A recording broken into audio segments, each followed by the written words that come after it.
Bonjour à toutes et à tous, bienvenue, c'est un Smart Impact spécial Nouvelle Mobilité que je vous propose, émission spéciale consacrée aux enjeux de mobilité, zéro émission en ville, notamment à Paris, en Ile-de-France, après les Jeux Olympiques et Paralympiques de Paris. On va parler de l'héritage de ces Jeux, des moyens considérables qui avaient été mobilisés pour faciliter les mobilités, mettre en place des solutions durables un peu dans tous les domaines.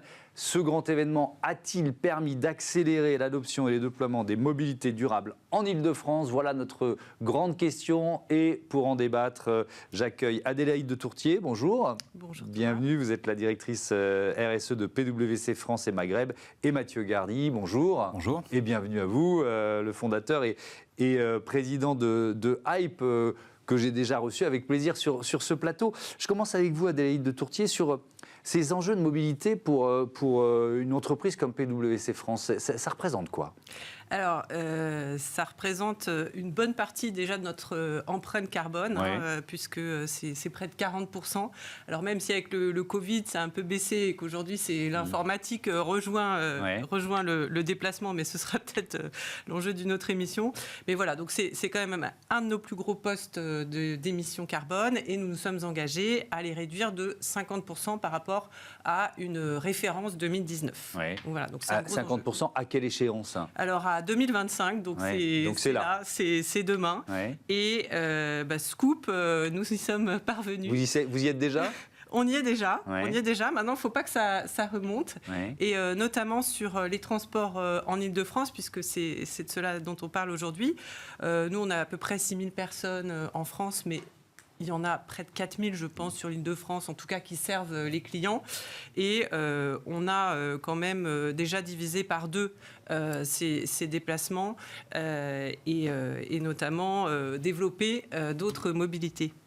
On va faire ensemble, Mathieu Gardy, le bilan de ces Jeux Olympiques et Paralympiques, parce que vous aviez lancé, avec le soutien évidemment de Paris 2024, avec le soutien du comité d'organisation, 2024, Je bascule. Là, on a le recul maintenant. Quel bilan vous en faites ?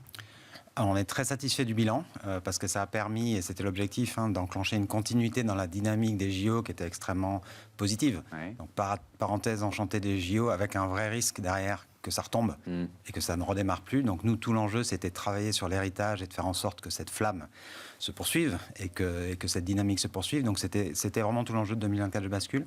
Ça nous a permis effectivement, et grâce à l'appui du comité d'organisation des Jeux, de mobiliser un certain nombre d'acteurs publics et privés qui s'étaient engagés à l'occasion des Jeux et qui ont à leur tour basculé. Donc de faire grossir la liste des donneurs d'ordre privés et publics qui portent ce message disant oui, moi, à partir de 2024, je vais commencer à sortir, entre guillemets, de ma zone de confort et faire l'effort de privilégier, quand c'est possible, des solutions zéro émission. Donc ça, c'est tout l'enjeu de modifier les comportements. Et puis après, le sujet, c'est comment on passe de 2024 à 2025, puisqu'on ne s'arrête pas en 2024. Et il faut, comme Adélaïde le disait, faire en sorte que ça se poursuive et que ça s'accélère. Ouais. Et donc nous, on prépare maintenant la suite post-2024. Oui, alors quand on pense Hype, évidemment, on va penser au taxi zéro émission, mais il n'y a pas que ça. Enfin, ce sont toutes les solutions zéro émission que vous cherchez à promouvoir, c'est Exactement. Ça ? Et nous, on est vraiment avec une philosophie qui est très simple. C'est il faut promouvoir les mobilités douces et partagées. La première et la meilleure, c'est la marche. Donc marcher, si vous le pouvez. Ensuite, c'est le vélo. Ensuite, c'est les transports collectifs, le métro, le bus, etc. Le RER. Et puis à un moment, on a besoin de prendre une voiture. Une voiture partagée, ça peut être un taxi ou un VTC, etc. Et là, il faut faire l'effort de choisir une solution qui est zéro émission, si elle existe et si elle est à prix comparable par rapport à une solution polluante. Donc c'est ça la philosophie, c'est de construire cette solution de bout de chaîne pour que les opérateurs de ces solutions, donc les chauffeurs de taxi, puissent avoir des solutions zéro émission qui correspondent à leur activité et des clients qui les poussent à basculer. Adélaïde de Tourtier, pourquoi c'est important d'avoir une gamme finalement d'offres la plus large possible ? Vous voyez ce que je veux dire ? C'est-à-dire que soit vos clients, soit vos collaborateurs, ils ne vont pas tous vouloir prendre un taxi, partager un taxi, etc. Oui, etc. C'est pour ça que j'aime beaucoup ce que dit Mathieu, c'est que, évidemment, on s'adapte évidemment à son besoin à un moment T. Donc, si je vais à l'aéroport, j'ai une valise. Donc, oui, je vais peut-être pas y aller en trottinette. Voilà, si mon vol est à 6h du matin parce que je vais voir un client, parce que Malheureusement, on a encore un peu de vol, hein, même si j'ai dit qu'on diminuait. Donc, il y a cette flexibilité par rapport aux accès à la mobilité. Et puis, dans ce que dit Mathieu, ce que je note en tant que directrice RSE, c'est l'accessibilité pour tous. C'est, oui, la première mobilité, c'est la marche, si on peut. Et c'est ça qui est important, c'est qu'aussi, je vais vous donner un petit exemple. On avait les semaines du handicap il n'y a pas longtemps, et j'ai reçu un Vie ma vie, c'est les Duo Day, d'une jeune femme qui me dit « mais moi, je ne veux pas avoir à choisir entre le handicap et l'environnement ». Parce que ma voiture aujourd'hui, elle n'est pas hybride ou elle n'est pas électrique, parce que ça coûte très cher, ces voitures adaptées. Et donc, c'est intéressant d'avoir ces alternatives pour tous. À quel point les grands comptes dont vous parlez ont un rôle important dans cette démarche? Ils ont un rôle important parce que c'est des donneurs d'ordre qui peuvent impulser un mouvement de fond. Après, effectivement, il y a aussi tout ce qui vient du public. Et nous, on travaille les deux agendas, et donc sensibilisation du public, mais c'est plus compliqué de faire bouger des habitudes au niveau du public. Il y a d'autres contraintes. Tous les grands donneurs d'ordre publics et privés doivent faire des efforts en termes de RSE, en termes de prise en compte des causes climatiques, etc. Donc là, on a des interlocuteurs avec lesquels on amène des solutions directement efficaces, directement utiles. Et ça permet de générer du volume parce que c'est aussi eux qui sont le signal qu'attendent les chauffeurs. Parce que nous, l'enjeu, c'est de faire en sorte que demain, le chauffeur de taxi ou de VTC, quand il va renouveler son véhicule, il choisisse une solution zéro émission. Ce qui va lui faire choisir cette solution, c'est qu'il faut qu'elle existe d'un point de vue opérationnel, mais surtout, il faut que son client lui ait dit « c'est ce que je veux que tu aies dorénavant ». Et c'est là qu'il va effectivement basculer. Donc, la bascule, c'est ça, c'est les donneurs d'ordre envoient un signal disant « moi, je vais commencer à privilégier ça ». Donc le chauffeur a intérêt, quand il renouvelle son véhicule, et on sait qu'il y a 30% des chauffeurs qui vont renouveler leur véhicule dès l'année prochaine, il se passe sur une solution zéro émission qui lui convienne, qu'elle soit batterie ou qu'elle soit hydrogène en fonction de sa situation. L'offre, elle existe, il n'y a pas de souci de ce côté-là maintenant. Alors ça, c'est un autre élément intéressant en 2024, c'est nous, on a beaucoup travaillé pour faire émerger, grossir une offre hydrogène, qui est un des éléments de la solution et qu'on a beaucoup mis en avant pendant les JO, puisqu'il y a eu... Paris était vraiment la capitale de la mobilité hydrogène pendant les JO. Mais il y a eu aussi en 2024 l'arrivée de nouvelles générations de véhicules électriques à batterie qui sont meilleures que celles qu'on avait il y a 3-4 ans et qui, honnêtement, aujourd'hui, vont permettre de répondre à un certain nombre de chauffeurs de taxi qui, pour différentes raisons, ne souhaitent pas passer à l'hydrogène. Mais là, ils vont trouver une solution avec la batterie pour passer aux zéro émission. Donc on a cette Là aussi, il faut une offre la plus large possible. Exactement, une offre la plus large possible, des infras qui sont déjà déployés sur la partie batterie, en tout cas en région parisienne. Donc tout est là. Il faut juste que chacun fasse... là encore, sorte de sa zone de confort et fasse l'effort de poursuivre cette dynamique. Et Adélaïde de Tourtier, vous, PwC était partenaire également des Jeux Olympiques et Paralympiques de Paris. Qu'est-ce que ça a représenté pour une entreprise comme la vôtre d'être partenaire d'un événement comme ça? Et puis, qu'est-ce que ça a changé? Parce qu'on se pose tous la question de l'héritage des Jeux. Alors, ça fait beaucoup de questions en une. Alors, le premier mot qui me vient à l'esprit, c'est fierté. Donc, fierté d'avoir fait partie de l'intérieur, en plus de cette formidable manifestation. Maintenant, en effet, c'est le temps du bilan. Alors, il y a les premiers bilans qui sont sortis justement sur l'empreinte carbone qui a été respectée, qui est 2 fois moins importante que sur les JO de Londres. Donc, qui étaient les JO comparables, on va dire. Les derniers, récemment. En tout cas.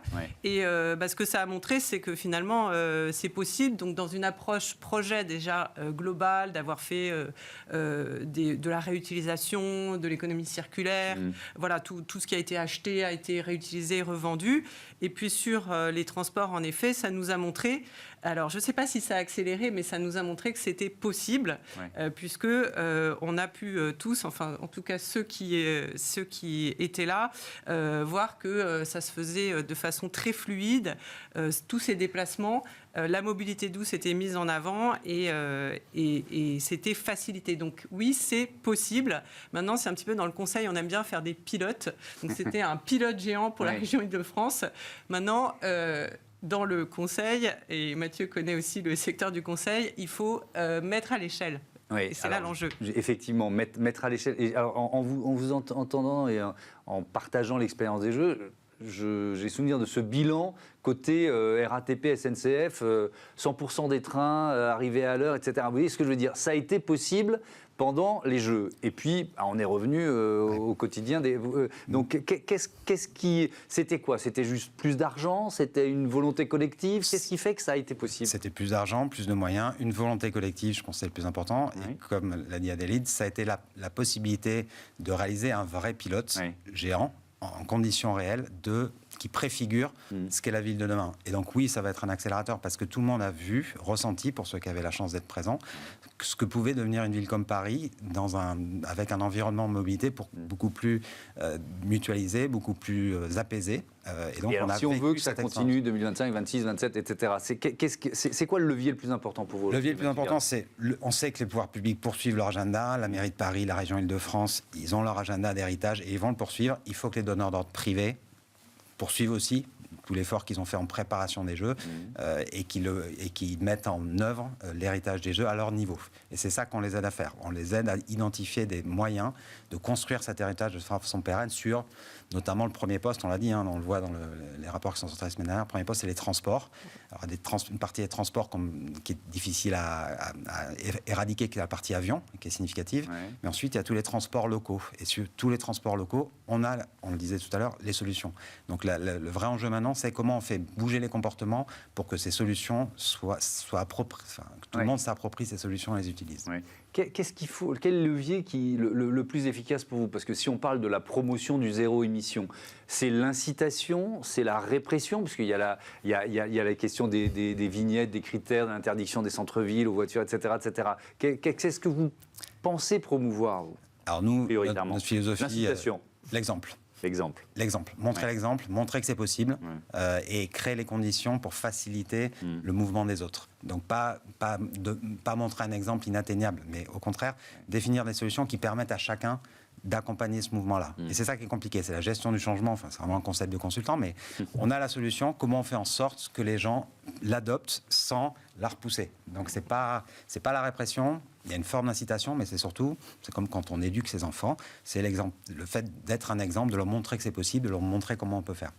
Sur la place de la voiture, alors quand je dis la voiture, il y a la voiture fossile et puis il y a la voiture zéro émission, mais comment elle est de moins en moins populaire à Paris? C'est ce que vous ressentez, vous, de l'intérieur ou même dans la façon d'en parler avec justement vos clients, vos collaborateurs? Alors en effet, on a vu quand même beaucoup de gens passer à la voiture électrique, voire à plus de voitures du tout.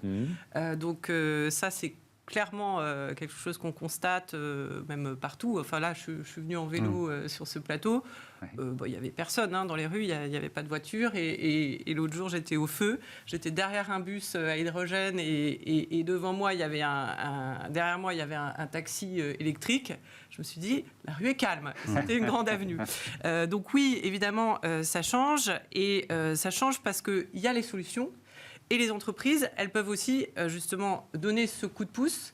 Parce qu'il faut bien se rappeler que l'empreinte carbone de nos transports, quand on va soit au travail, soit qu'on se déplace pour un client, c'est dans le bilan carbone de l'entreprise qu'elle atterrit.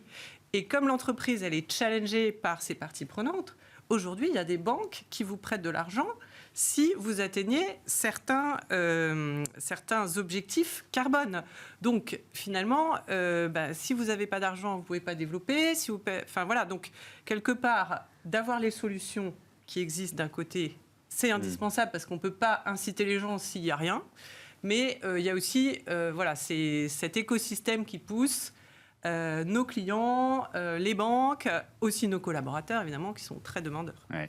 Alors justement, on va voir en image comment les Parisiens se déplacent, ce qu'ils attendent encore comme amélioration. Reportage de Mathieu Mève dans les rues de Paris à l'occasion de la marche des mobilités. Regardez.